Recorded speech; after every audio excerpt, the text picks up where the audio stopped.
ايه القمر ده انا مفيش حد زيي، ده انا مفيش حد في جمالي. انا زينب واحدة بس في العالم ده كله. عرفت انا مين؟ انا الشخصية النرجسية. ايه هي الشخصية النرجسية؟ هي شخصية انانية، ما بتفكرش غير في مصلحتها وبس.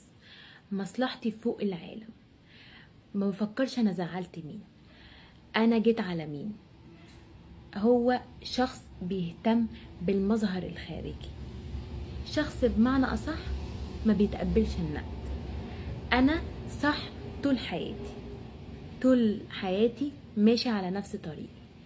انا هنجح بنفسي حتى لو حد هيطلعني او هينجحني، بس في الاخر وفي الاول انا زينب واحدة بس. عرفتوا مين؟ هي الشخصية النرجسية. ايه رأيكم؟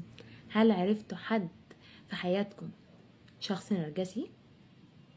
شكرا، باي.